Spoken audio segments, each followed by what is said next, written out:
Hello, comrades. This is my first stream of the Commie reading group. Um, the first book I'll be reading is Captial's Grave by Jodi. So let's get started.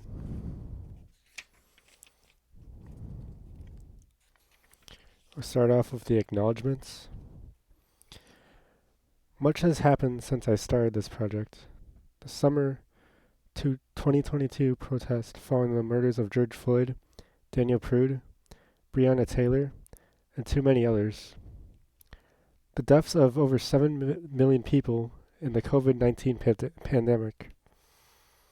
The January 6, 2021 assault on the U.S. Capitol, an effort to overturn the 2020 election. The U.S. and Israel's genocidal war against the Palestinians. And the rise of a new McCarthyism curtailing free speech and academic freedom. Sometimes the rush of events excluding anything I was able to think or write. Other times it seemed to confirm that this violence, fragmentation, and psychosis are what neo-feudalism looks like. One second, comrades.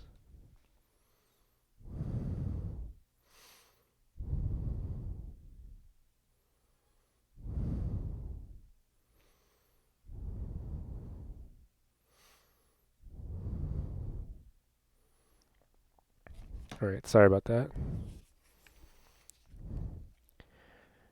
In my many opportunities to present early visions of this work, I benefited greatly from the questions and criticisms of multiple audiences. I appreciate the enthusiastic engagement of the students in my semester's Capital's Futures Becoming Neo-Feudal at the European Graduate School. I am grateful to the Birbeck Institution for the Humanities for a research fellowship and opportunities to teach the critical theory summer school, as well as to Mariah Aristodemio.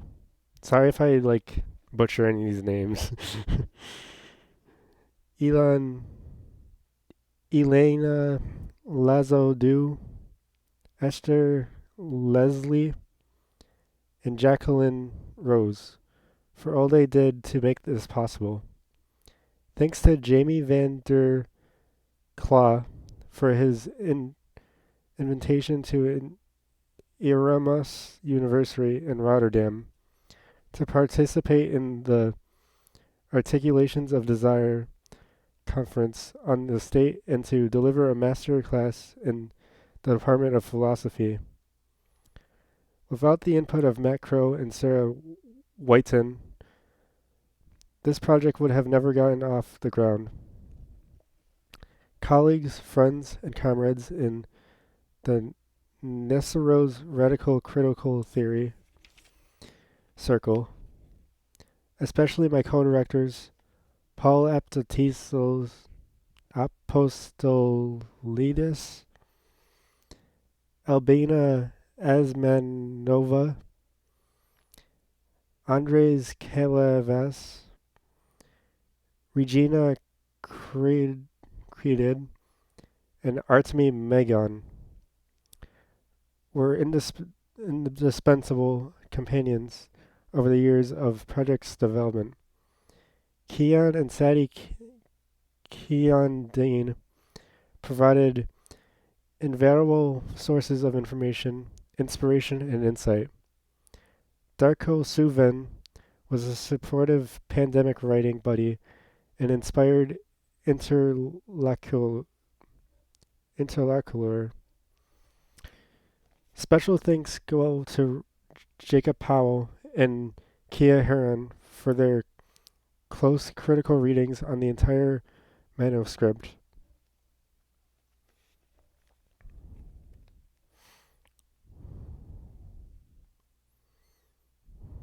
Sorry, I lost where I was for a second. I remain grateful to Rosie Warren for critical feedback that shaped and sharpened the book, Jean Tao for her careful oversight and the support of Verso during the McCarthyism of our drafts, and expended countless hours in conversation about capitalism, feudalism, and the ways things turn out worse than we predict. His love and the comrades who have my back give me hope for the future and the strength to fight for it.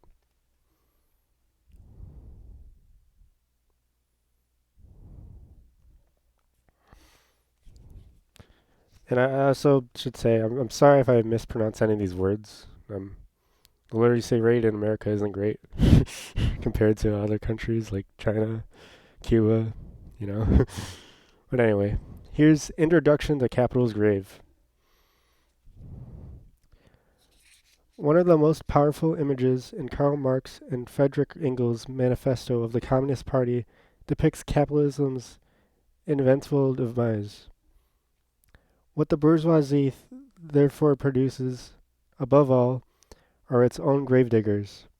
In the manifesto, these gravediggers are the proletariat, the class of workers compelled to sell their labor power to survive. Exploited by the capitalist bourgeoisie, the proletarians toil in misery. They're appendages of the machines, crowded into enormous factories and stuck in repetitive drudgery like so many cogs and pistons.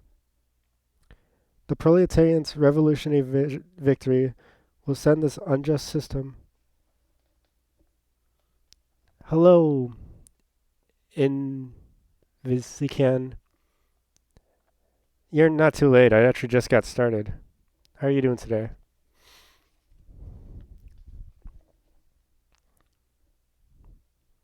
Anyway, where was I? Oh, hi Seth. Can you see me all right?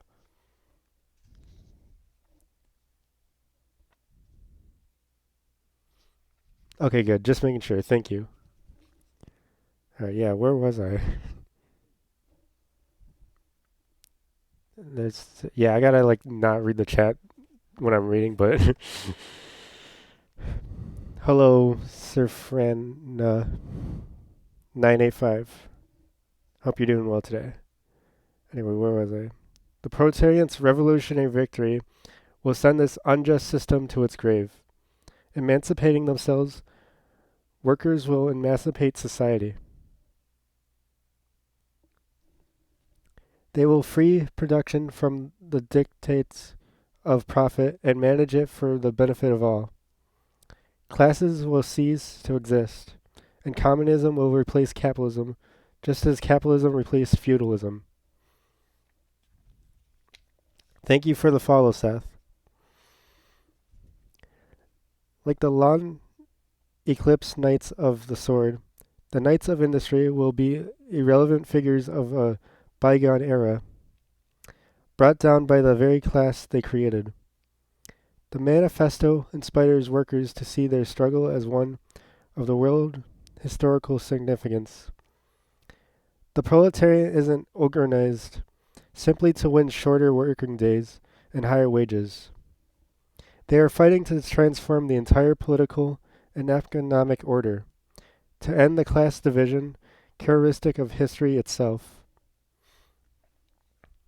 They are fighting and they will win.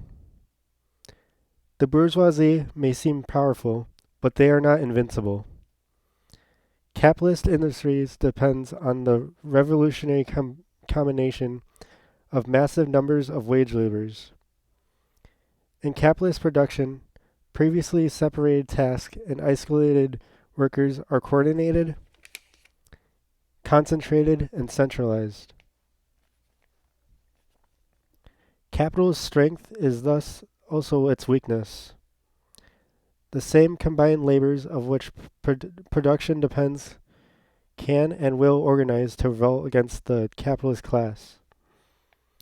Economic power will be political power. Capital will have called up the forces that bring it down. Marx and Engels linked the victory of the proletariat to the end of capitalism. Their vision remains tremendously inspiring, but it's been over 150 years since they wrote the manifesto, and the proletarians still haven't won. The last half century has been an especially disheartening period of counter-revolution and defeat. Yet there has been successful liberation struggles, revolutions, uprisings, and demonstrations.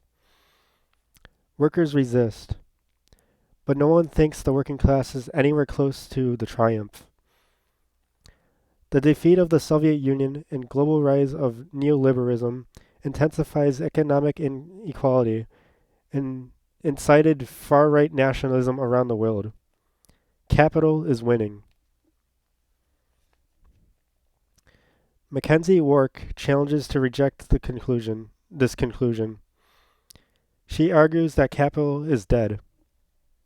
The fact that communism has not prevailed does not mean we are still in capitalism. We're in something worse. To be honest, the first time I heard this, I thought it was nuts. It seems perverse to deny that we live in capitalist societies. Neoliberal globalization has subjected the entire world to the dictates of capital. Communicative capitalism has changed our basic interactions into fodder for the private wealth accumulation of tech billionaires. Nevertheless, the possibility that we aren't in capitalism anymore, that the system is changing, and that we aren't acknowledging this change, continue to nag at me. Work was onto something.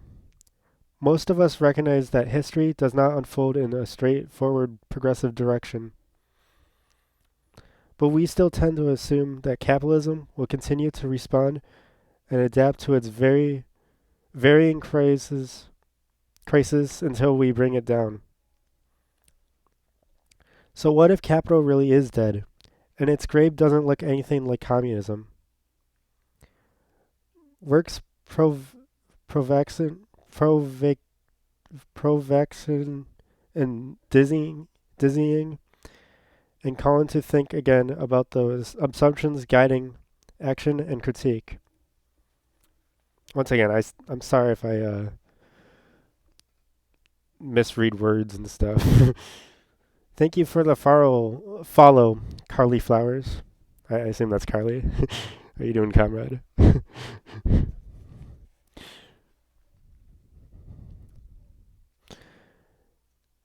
That capital's grave may not look anything like what Marx, Engels, and millions of their comrades anticipated, pushes us to consider a further possibility.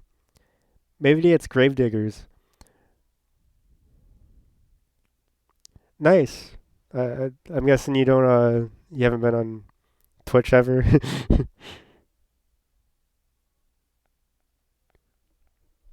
Yeah, I'm enjoying this book pretty much. I hope you all are having a good night so far.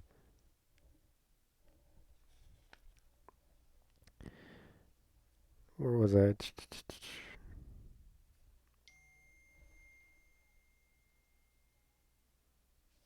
Oh shit. 1 second, comrades. Greg is texting me.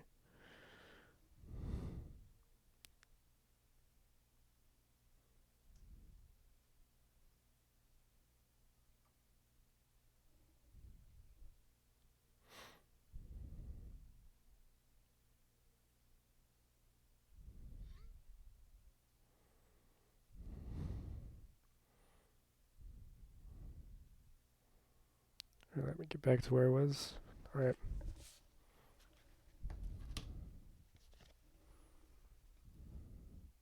Oh, nice.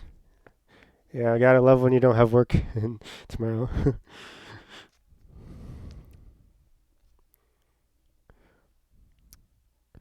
Millions of their comrades anticipated us to consider a further possibility. Maybe its gravediggers aren't the industrial proletariat. This is my wager in response to work. Capital isn't dead. Capital is digging its own grave. Capitalist laws of motion and reflexivity floating on themselves are becoming something no longer recognizably capitalist. Processes long directed outward through colonialism and imperialism are turning inward in ways that undermine capitalist laws of motion and repeat accumulation strategies typical of feudalism, rent seeking, plunder, and political control. And now we're on to becoming neo-feudal.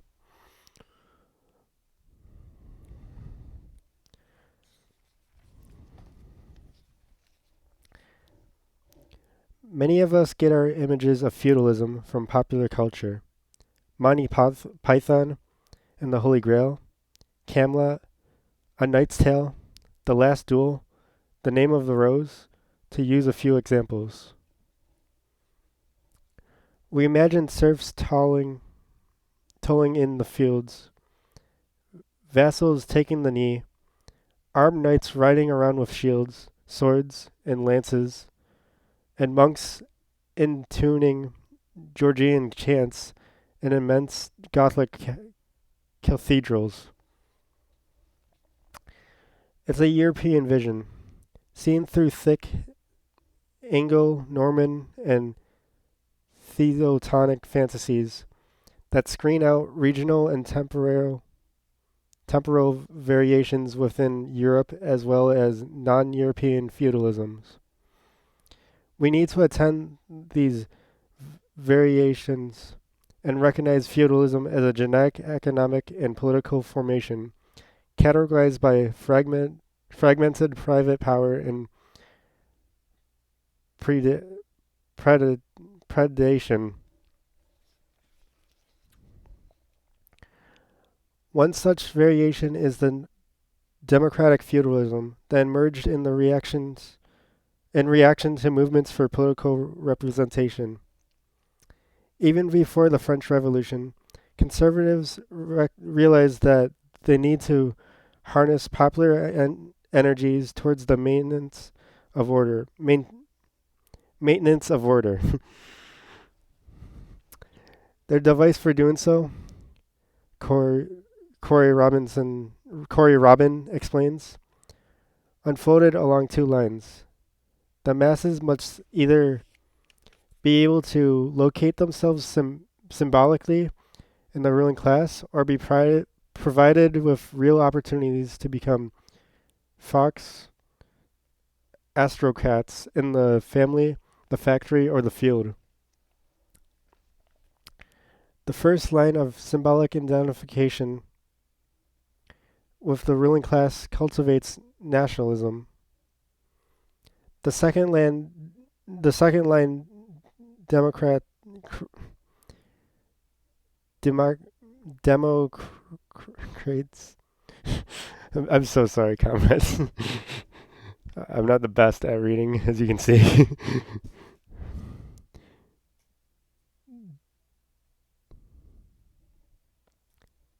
Democracy,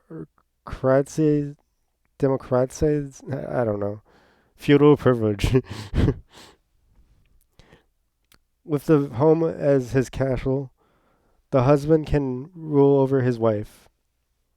In the factory, the supervisor can feel superior to the workers beneath him. And as the United States demonstrated, slaveholding can turn the white majority into lordly classes, into a lordly class. Facing the entirety of the masses into the public sphere, conservatives entice them with private privilege. The promise of democracy is to govern another human being as completely as a monarch governs his subjects. Not only did they promise develop into an elobocrat jurisprudence,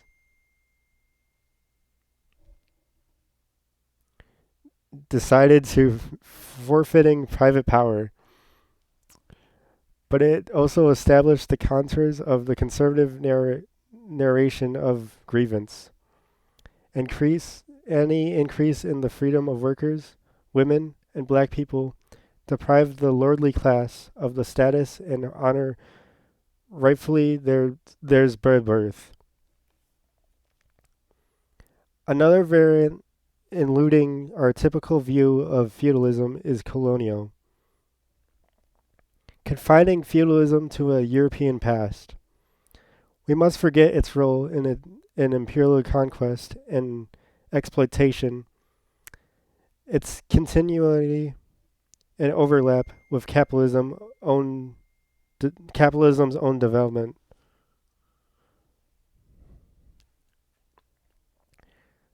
Romain Idareza's cognitive mapping of the Sahil, for example, provides a powerful description of the feudal character of the colonial domination in the Sudanic region. The exclusive task of colonial political power was predation and plunder. The parallels with a feudal order were numerous. Idisera observes. Idisera observes. Fucking names are hard. Including a cascading system of suzerainty from the colonial commandant to petty village chief, combines of chiefs and clerks as excontents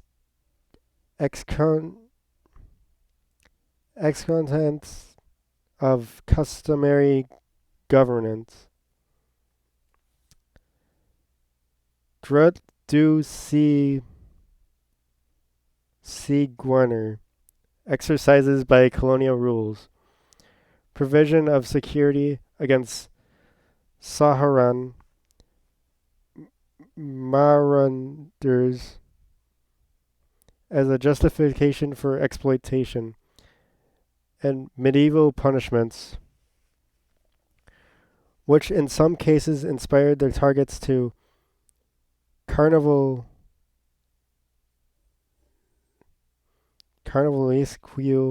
religious response.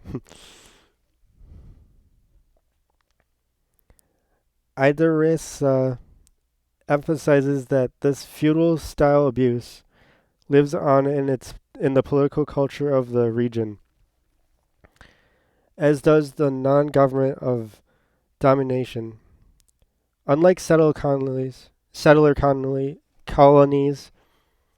exploitation colonies, such as those in the Sahel, lacked the horizon of self-governance. They were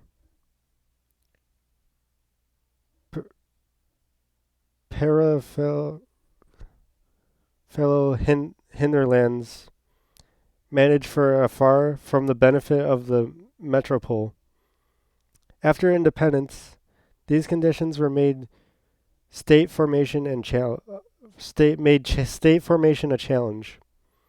From the start, it was impacted by an internal aid regime bent on supplying depoliticalized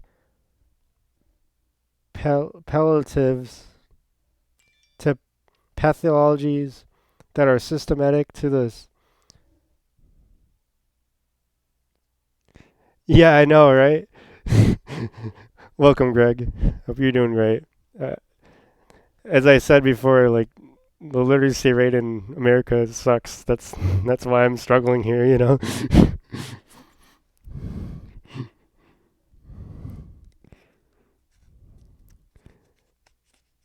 They're systematic to the century periphery relationship.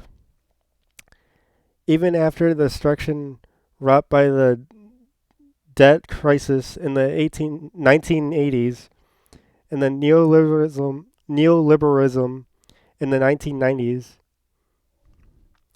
the donor class urged decentralization, ideologically nonsense in a context where the state barely exists. As Idarasa points out, the subtext here is that Africa consists of tribes. The material the material reality in it is the elites that don't want states getting in the way of their private interest, while people living in the countryside want useful services and the enforcement of a system of impartial rules. Far from a formation confined to the European past, feudalism is a. Sorry, I got a notification. Feudalism is a colonial arrangement with ongoing efforts. Capital's grave isn't about feudalism, although an array of different feudalisms informs it. Since feudalism persists long after the bourgeoisie ostensibly filled it, the book is also not invoking the return of the repressed. Rather, I developed the idea of neo-feudalism to synthesize the efforts of 40 years of neoliberalism, parcellated sovereignty, new lords and serfs, hinterlandization, and the everyday psychosis of catastrophic anxiety. Capitalist relations and forces of production are undergoing systematic transformation and transitioning into a different mode of production, bringing together analysis that up till now have been dispersed in different fields: law technology, Marxism, and psychoanalysis. I show how neo-feudalism's different elements compose a single tendency marking the direction capitalism is heading. Elon Mielkinson Wood argues that the specifically of capitalist mode of production stems from the way market dependence compels certain forms of behavior, namely computation, accumulation, profit maximization, and increasing labor productivity. As a whole, the system is uniquely driven to improve the productivity of labor by technical means. I argue that the imperative of accumulation is placing capitalist laws of motion in contraction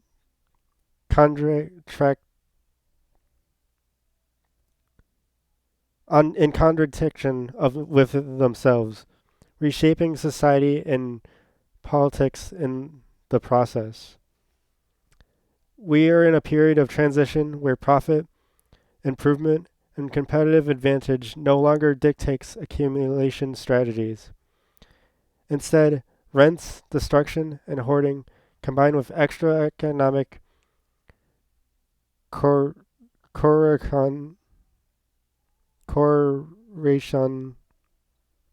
in a neo-feudal social formation drive by privilege and dependence.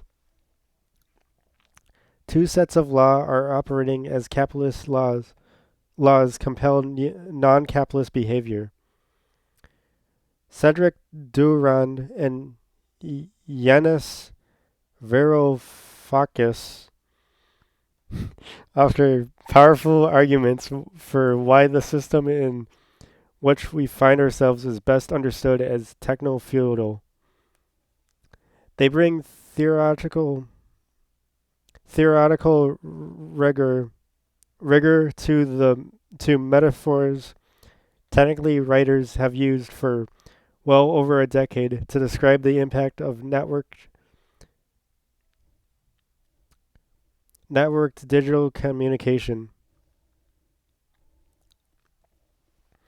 In 2010, the influential and present book "You Are Not a Gadget," Jaron Lander, who identifies as the father of virtual reality, discussed newly emergent cloud computing in terms of lords and peasants.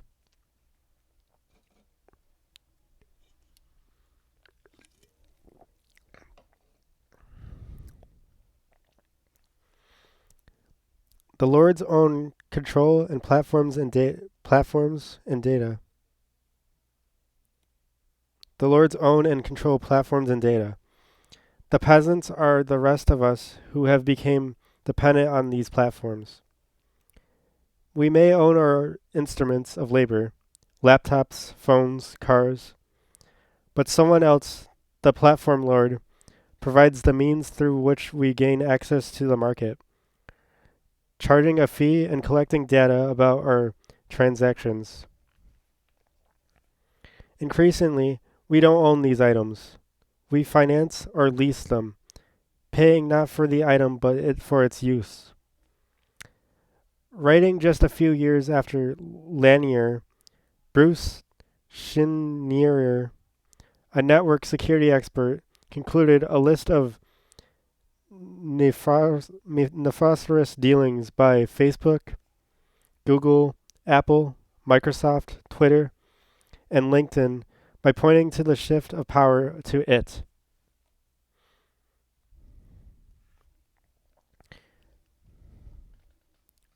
Hello, Javak Pruthi. How you doing? I'm from America. Nice to meet you. Its dramatic increase in power, he said, was indicative of a digital feudalism.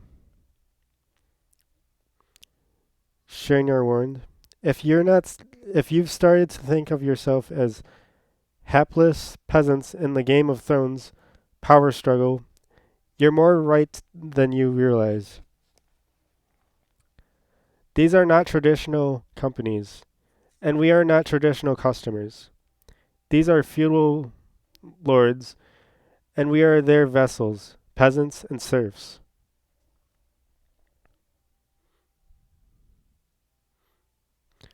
It's a it's like a communist reading group.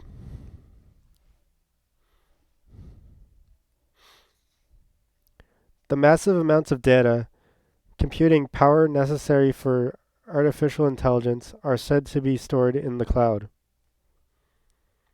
But what is the material surface of this cloud? Servers. A few powerful tech companies own massive server farms that everyone else, companies and governments, as well as individuals, pays to access. I mean, and what these servers store is us, the social substance and the general intellect, all the data that our interactions and lives generate. Really, we are the servers. Feudalism isn't just a metaphor. It's an operating system for the present. Although often overlooked by tech workers, the neo-feudalism tendencies of communicative capitalism show up most dramatically in the servant economy. I'm not referring here to the replacement of jobs, but automation, but rather its opposite, the limits of automation. Jason E. Smith draws out Marx's analysis of the connection between industrialization and the expansion of services. As productivity increases, requiring fewer workers, those in need of wage to survive are thrown into sectors less amenable to automation. That is, that is service. That is services. Services are less amenable to automation in part because of the specific skills care work requires. Skills that like diapering a baby and moving an elderly person from bed. Services also resist automation because they are cheap. The last jobs available to those thrown out of every other avenue of paid employment. As Marx writes in Capital, the extraordinary increase in the productivity of large-scale industry, accompanied as it is by a more intensified and more intensive exploitation of labor power in all other spheres of production, permits a larger and larger part of working class to be employed unproductively. Hence, it is possible to reproduce the ancient domestic slaves on a constantly expanding scale under the name of a servant class. Marx's argument resists simplistic progressivism. Capitalist industry itself reproduces social property relations characteristic of earlier economic forms. Capital's social reproduction is not limited to the social reproduction of capitalist social relations. It can also reproduce non-capitalist social relations of servitude.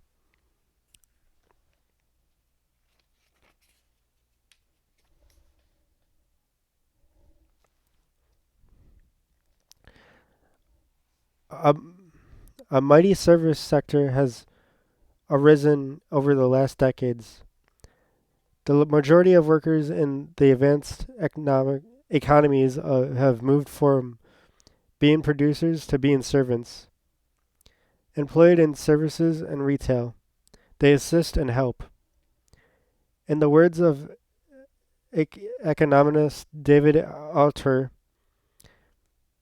there's a lot of people who are there to serve the comfort and convenience and care of affluent individuals. The COVID-19 pandemic brought out the class character of the service economy. On one hand, people's dependence on a previous invisible force of warehouse and grocery workers are in delivery services, with the resulting billionaires in profit for Amazon.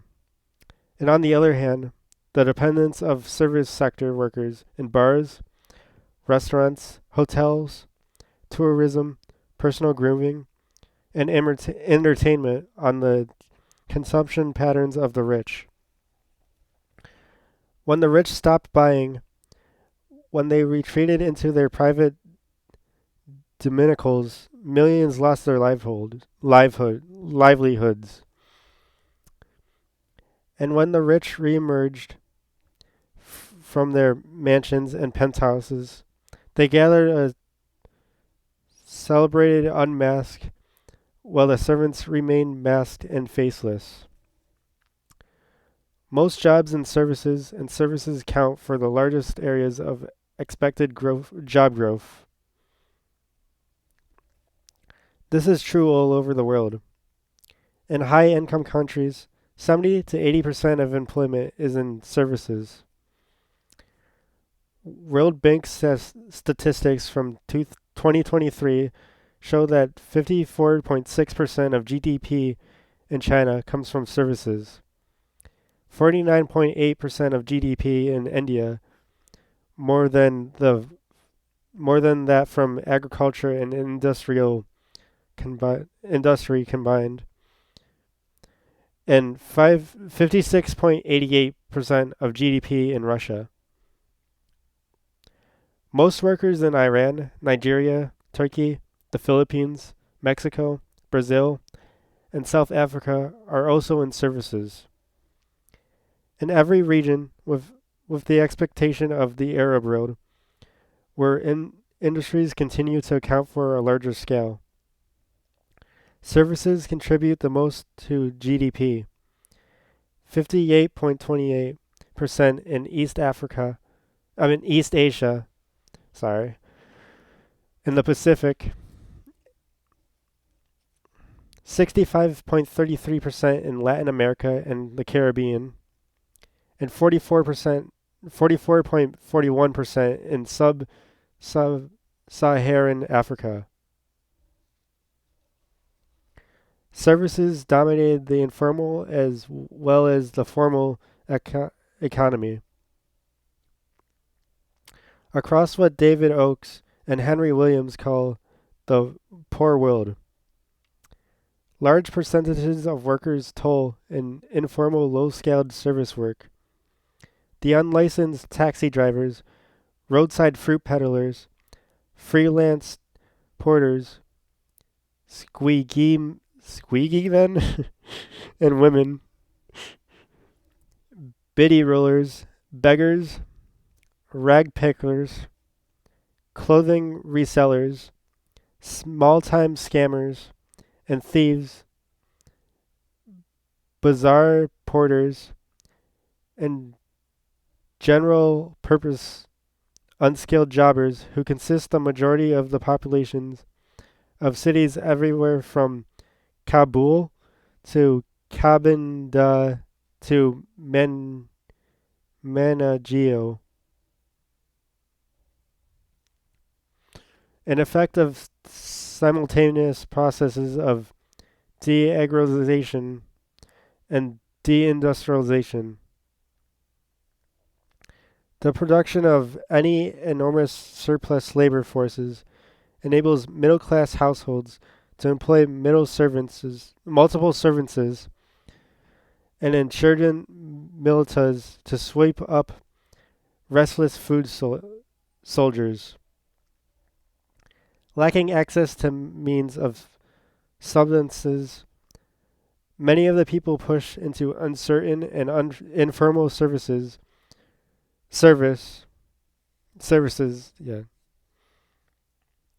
work, rely on debt to survive, becoming easy prey for scammers and predatory finance.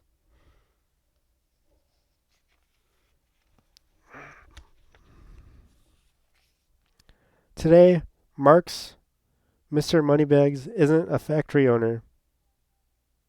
Marx's Mr. Moneybags isn't a factory owner. He's a landlord. He's a landlord, financier, platform billionaire, or asset manager, someone who takes a cut. In the contemporary global economy, rents and predatation are more effective accumulation strategies than commodity production, not making, as Brett Christophers explained in Renter Capitalism. Predation is normal, even normative. Globally, in the knowledge and tech industries, rental income occurring from intellectual property rights exceeds income from the production of goods. In the U.S., financial services contribute more to GDP than manufacturing.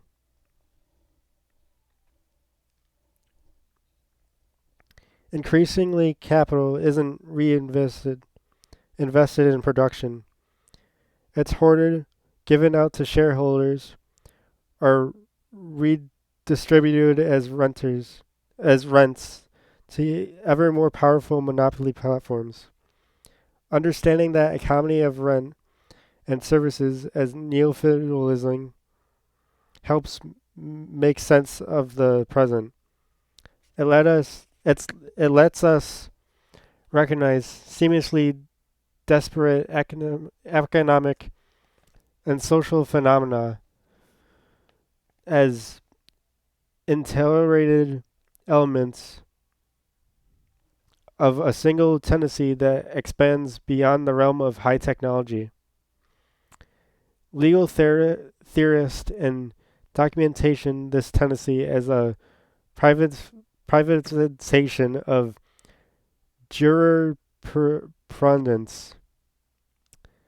Robert Kuttner and Catherine Stone argue that elites are pursuing something ap- aptly described as a new form of feudalism, in which entire realms of public law, public property, due process, and citizens' rights revert to unaccountable control by private businesses.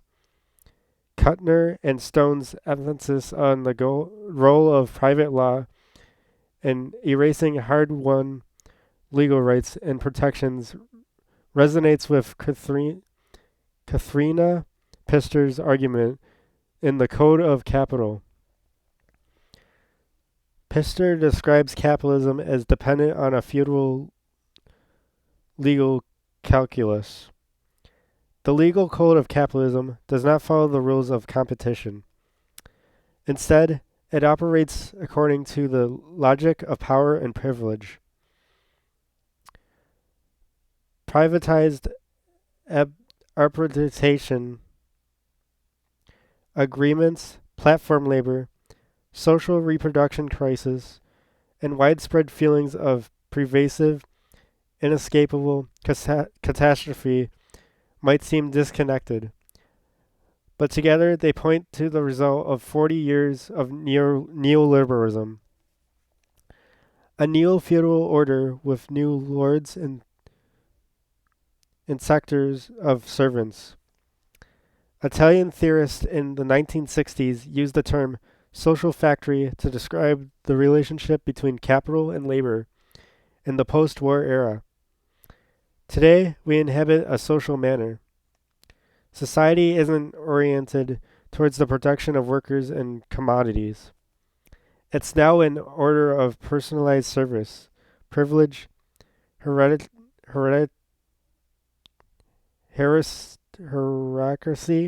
I don't know, and fealty. More and more of the people forced to sell their labor power to survive, sell their labor power to survive, sell this labor as services to those looking for deliveries, drivers, cleaners, trainers, home health aides, nannies, I'm sorry, guards, coaches, and so on.